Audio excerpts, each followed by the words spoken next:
students across 170 countries learned an hour of code during Computer Science Education Week. And that week, more girls tried computer science than in the last 70 years. By 2020, there will be 1.4 million jobs in technology in the US. And currently, only 18% of students in computer science are female. I mean, we're half the population. So we should be a bigger part of our nation's future, don't you think? I'm so excited to know that I'm speaking to the next generation of kids that are going to change the world. In 2012, when I had an idea to start a safe and healthy lifestyle company, I knew the only way to do it was to utilize technology by launching honest.com. You all live in a time where expressing yourself, learning about different people, making a business, and a real difference in your communities is all totally possible. With computers, it's right at your fingertips. I got mine always with me. With an hour of code, you are given the power to create a lifetime of change and a lot of success. I'm honored to be part of the movement to make computer science a mainstay in education across the country. If we can reach 100 million students by the end of the year, well, at least 100,000 students by the end of the year, the future will be a whole lot brighter for all of us. So let's stay connected and start coding. Now I get the pleasure of introducing someone that makes me really excited to talk about coding every day. Stefan Hoffman is not only one of the best coders you'll ever meet, but also one of the coolest. He played keyboard in a rock band that toured the country, and he was already a success with a few of his own startups, all before he came to work with us at the Honest Company. Stefan is a guy who makes the dreams we have come true daily, right there on our computer screen. Sometimes I think he's a magician, but I know it's more than magic. It's code. It's code, guys. Thank you, Jess, for the awesome. Learned something new today. Now it's time to learn a little more about each other. Does anyone have any questions?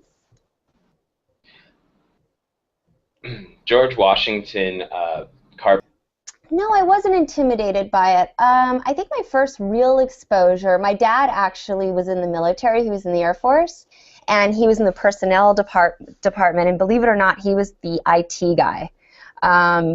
And back then, computers were much more simple, and I think I only really played a very simple video game on a computer, and it was like a ball that went back and forth. And there was like a little line across, and you just tried to make it not drop.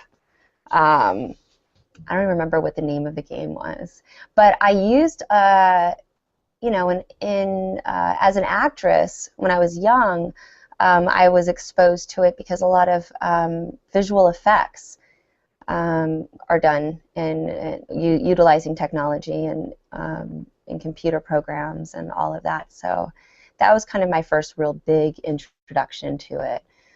And at Honest, my first exposure to building wireframes and a website and you know, what the customer sees versus the back-end technology, what you see as a company, and data and analytics and all of those types of things in technology. I was exposed to that for the first time just a couple of years ago. So that, you know, opened my mind to a whole new world of possibilities, which is really cool. All right. Frank Conwell Middle School from New Jersey. I became interested in it just as a consumer. I mean, the more advanced phones and computers got, you know, just different devices that make my life easier, you know.